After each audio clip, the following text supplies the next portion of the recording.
Crees que conoces Star Trek, First Contact, el discurso de Picard, la frase, la línea debe trazarse aquí, la llegada de los vulcanos, la música elevándose mientras la humanidad da su primer salto al espacio.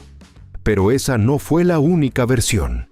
Hubo un guión donde Picard no enfrentaba a los Borg, donde tenía un romance en la Tierra, donde el apagón final era más oscuro y donde el odio del capitán se suavizaba. Patrick Stewart leyó ese borrador y explotó.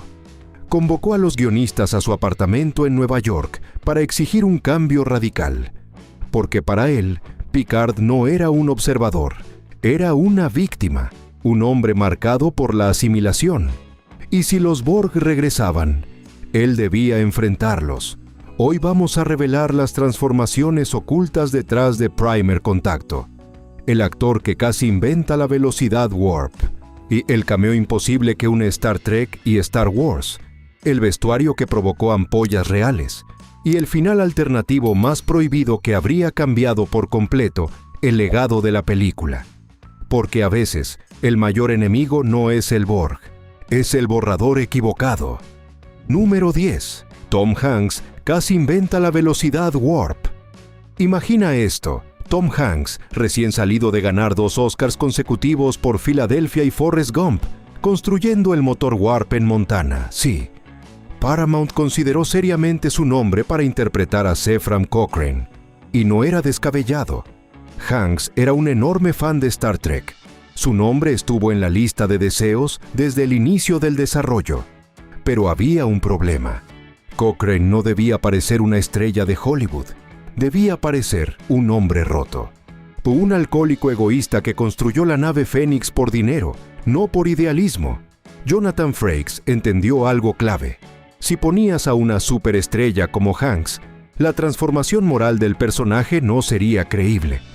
Así llegó James Cromwell, y su interpretación fue perfecta precisamente porque no parecía un héroe, parecía humano. Número 9. La reina Borg sufrió de verdad. Si hay una presencia que domina la película, es la de la reina Borg, interpretada por Alice Creech. Pero detrás de esa elegancia siniestra hubo dolor real. Sus lentes de contacto plateados eran tan duros que solo podía usarlos durante 4 minutos seguidos. Eran lentes rígidos sobre lentes blandos. Doble incomodidad, visión en túnel, dolor constante. Cada lágrima que ves en pantalla no es actuación, es sufrimiento real. Y eso fue solo el comienzo. Su traje original estaba hecho de goma dura. Le provocó ampollas.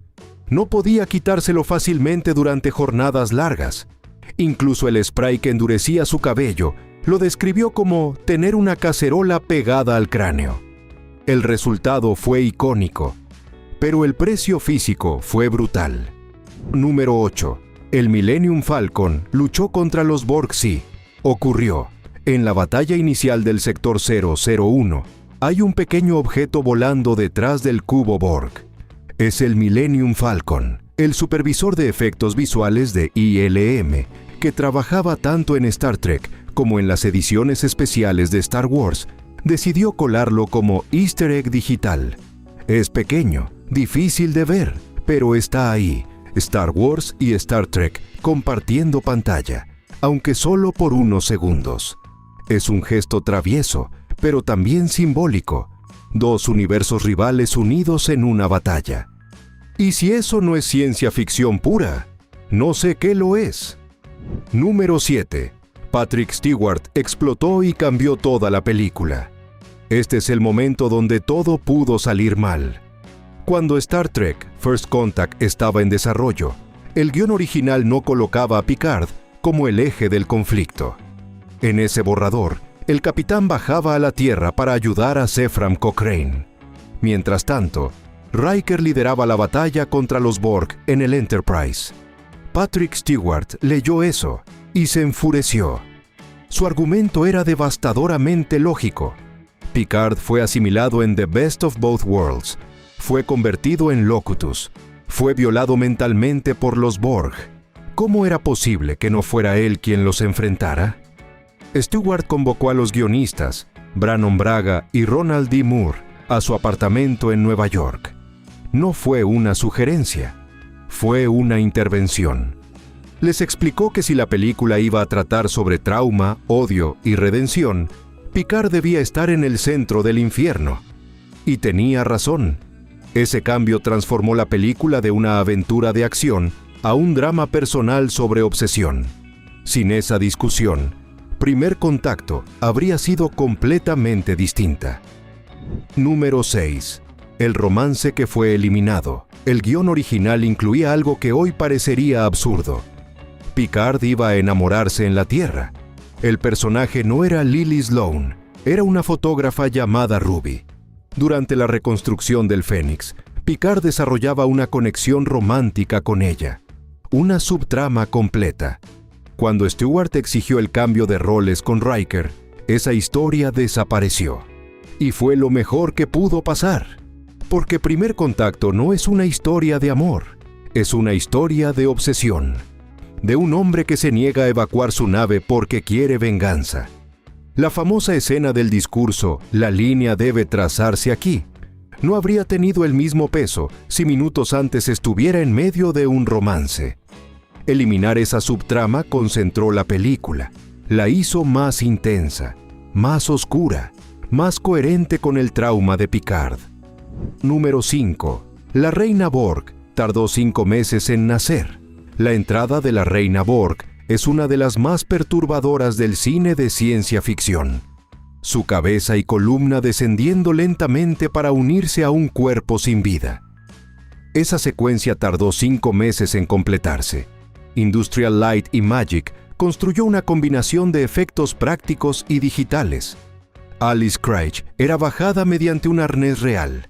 Su cuerpo inferior estaba cubierto con traje azul para ser eliminado digitalmente después. Pero había un detalle técnico crucial. Para que la columna se viera correcta una vez borradas sus piernas, Craig debía inclinar el cuello hacia adelante en un ángulo incómodo y antinatural. El resultado es inquietante. No parece humana, no parece completamente mecánica, parece ensamblada. Y eso era exactamente la intención.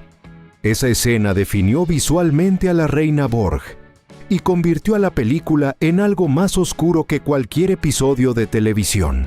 Número 4. El Defiant casi fue destruido para siempre. La batalla inicial contra el cubo Borg es brutal, oscura, desesperada, violenta. Y en el guión original, la US Defiant no sobrevivía. Era completamente aniquilada, explotaba, desaparecía. El problema es que el Defiant no era una nave cualquiera. Era el orgullo de Deep Space Nine. Y uno de los productores del film, Ronald D. Moore, también trabajaba en esa serie. Cuando leyó el borrador donde su nave era destruida sin retorno, se opuso. Con firmeza.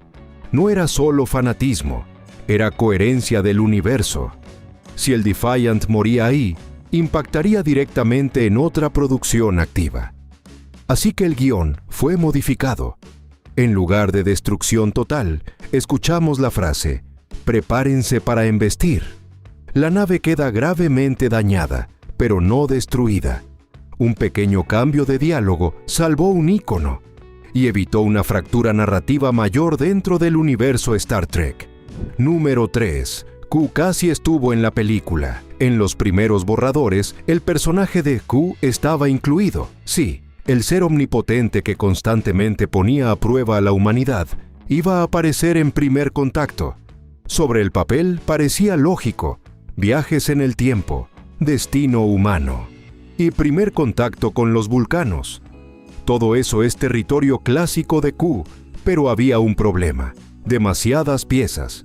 La historia ya incluía Borg, trauma personal de Picard, viaje temporal, nacimiento de la Federación, introducción formal de la Reina Borg. Agregar a Q convertía la trama en algo caótico.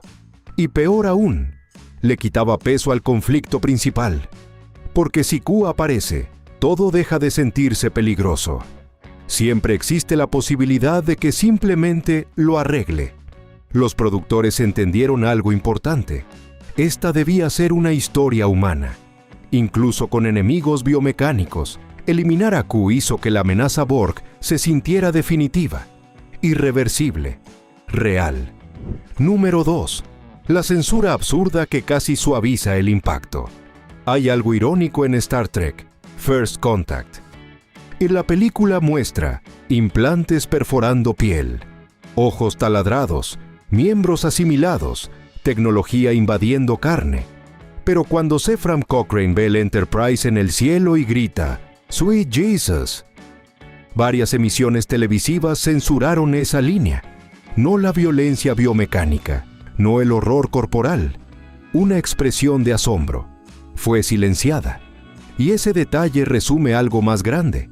Durante la postproducción hubo presión para suavizar el tono general, para hacerla menos intensa, menos obsesiva, menos vengativa.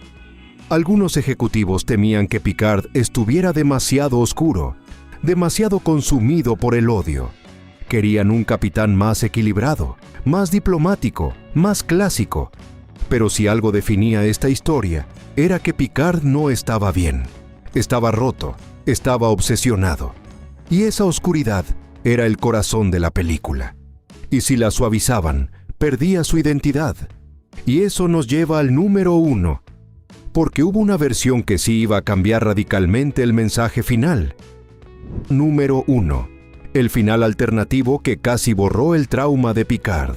El corte que conocemos termina con esperanza, el Enterprise dañado, el discurso implícito de reconstrucción y el histórico encuentro con los vulcanos. La humanidad da su primer paso hacia la Federación. Pero en uno de los borradores previos, el tono final era distinto, mucho más ambiguo, mucho más incómodo. En esa versión, Picard no soltaba completamente su obsesión. Después de destruir la reina Borg, había una escena extendida donde quedaba claro que su odio no había desaparecido. No había catarsis total.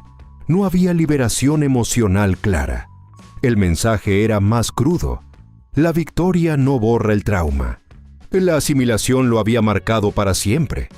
Y el encuentro con los vulcanos no era un cierre limpio. Era simplemente el comienzo de una humanidad que todavía arrastraba sus sombras. Esa versión fue considerada demasiado oscura, demasiado pesimista. El estudio quería que el primer contacto fuera una celebración, no una advertencia, así que el montaje final suavizó el subtexto. Picard observa el lanzamiento, la música asciende, la esperanza domina. Pero bajo esa esperanza queda algo, una grieta. Y quienes conocen la historia de Locutus saben que ese trauma nunca desaparece del todo. Ese fue el final alternativo más prohibido, no porque mostrara algo explícito, sino porque se negaba a dar consuelo completo. Y en una saga que habla del futuro ideal de la humanidad, eso era demasiado incómodo. Primer Contacto es considerada la mejor película de la nueva generación, pero estuvo a punto de ser otra cosa. Un romance innecesario, un Picard secundario, un tono más liviano, un cierre más ambiguo y sombrío. Fue la intervención de Patrick Stewart la que obligó a que la línea se trazara aquí, y no más allá. La película que vimos es el resultado de confrontaciones creativas reales, de actores defendiendo el alma de sus personajes, de guionistas reescribiendo la historia para que el trauma tuviera sentido, y de un estudio que, al final, entendió que el optimismo de Star Trek solo funciona cuando primero se enfrenta a la oscuridad, porque el verdadero primer contacto no fue con los vulcanos, fue con el dolor. Y esta vez, Picard decidió no huir.